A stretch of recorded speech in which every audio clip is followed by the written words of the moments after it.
What's going on, muscle monsters? Elian Gonzalez here, and in this video I'm going to give you 7 tips for getting a higher quality of sleep. Now I know what you're thinking, Elian, this is a fitness channel, why are you talking to us about sleep? The truth is that when it comes to building muscle or losing fat, we often talk about 2 pillars of muscle growth. We talk about training and we talk about nutrition. But oftentimes we forget about one of the most critical, which is recovery. If we're not recovering optimally, then we're not going to be building muscle, losing fat, or getting stronger as fast as possible. Not to mention, we have plenty of research showing that if we don't get enough sleep or enough high quality sleep, this will lead to a decrease in libido, a decrease in testosterone, muscle loss. It makes it easier for your body to store body fat and harder for your body to burn body fat, believe it or not. So if you're someone who is, training consistently and you're on your diet consistently, but you're not seeing the results, then the answer or the solution to your problem is sleep. All right, so without further ado, let's jump right in. Sleep tip number 1, train your body. Okay, your body, is very adaptive. And if you are going to sleep and waking up at the same time every day, then what's going to happen? Your body is going to be acclimated to those hours, and it's going to be a lot easier for you to feel sleepy and tired at a specific time and wake up at a specific time, even if you don't have an alarm clock. If you are someone who just kind of falls asleep whenever you're tired, right? Or you just fall asleep or go to bed at different hours of the night, then you're not allowing your body to kind of get used to a specific cycle. So if I was you, what I would do is start setting a proper bedtime, and keep that bedtime consistently. On top of that, try waking up at the same time each morning as well. This is going to kind of adjust your body's natural sleep cycle, and whenever that time rolls around that your body's naturally accustomed to falling asleep at, then you'll notice that you're already tired and ready for bed at that time. Number 2, cut caffeine early. It's obvious that we don't want to have caffeine or coffee or anything of that nature right before bed. And the reason is very simple, is because it increases adrenaline.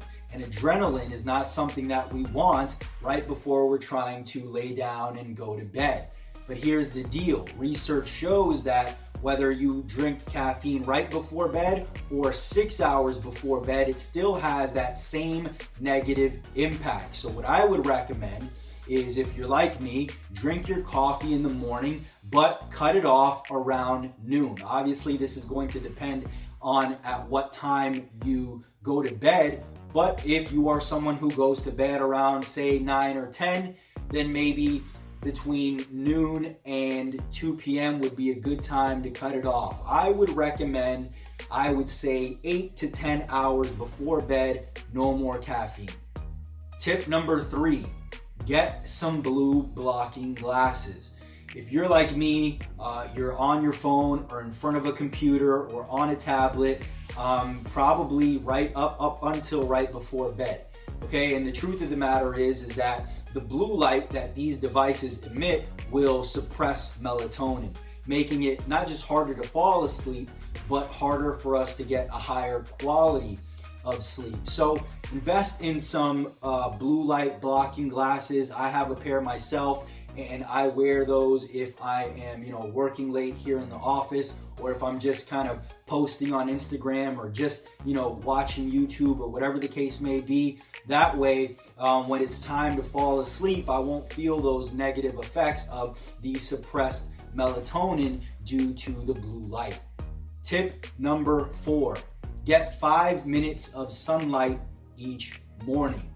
I know this doesn't seem like a sleep tip because it's something that we're doing in the morning, but the truth of the matter is that getting sun in the morning is going to help set your internal clock, basically priming that circadian rhythm to be ready for bed when it's nighttime, right? Mechanisms by which your body determines when it's bedtime and when it's time to be awake, okay, can be kind of manipulated, all right? And the reason that a lot of us struggle to fall asleep is because our internal clock is all messed up. And so if you want to reset it, right, in a sense, what you want to start doing is getting outside or getting some kind of sunlight for at least 5 minutes each morning.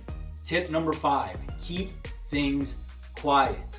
All right, whether you are a light sleeper like me who wakes up from anything, or you're a deep sleeper, noise in the middle of the night can disrupt your deep sleep. So say, for example, a car alarm goes off in the middle of the night and you wake up in the morning, but you didn't hear the car alarm go off. The truth of the matter is that that still may have disrupted your sleep.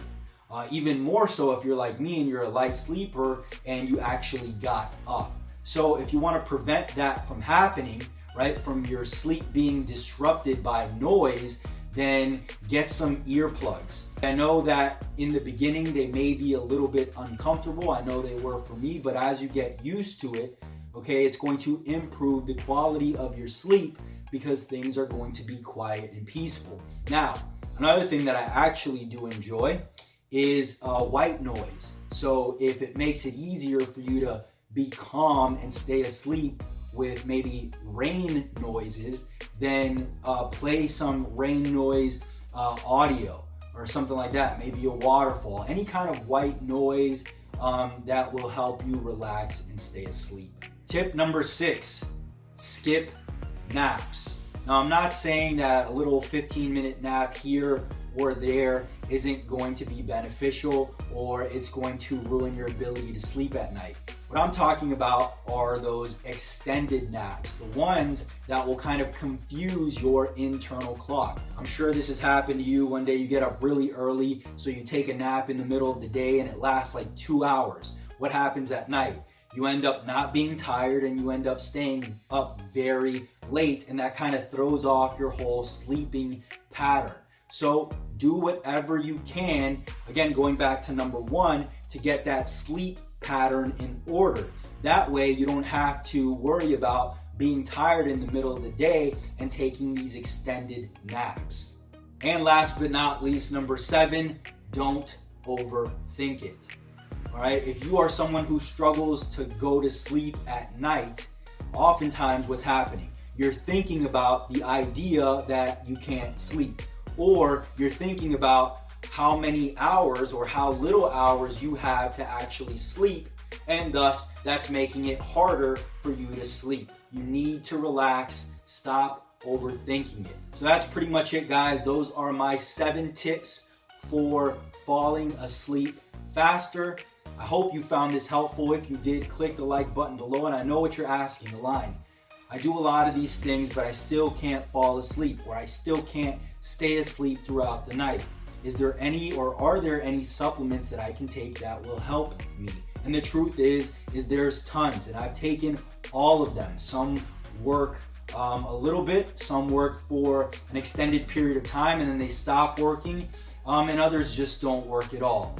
Recently, I put together what is, in my humble opinion, the best sleep supplement for deep, restful, rejuvenative sleep, all right? And it's called Pitch Black. Now, I'm not going to tell you that you have to take this in order to get the best sleep possible, okay? But if you're someone who's tried everything and can't fall asleep or stay asleep, then give it a shot. I'll put the link down below in the description. But before you buy this, try everything that I laid out in this video first. And then, and only then, if that doesn't work, then go ahead and give Pitch Black a shot. I hope you found this helpful. Make sure to subscribe for more videos, and I'll talk to you in the next one. Peace.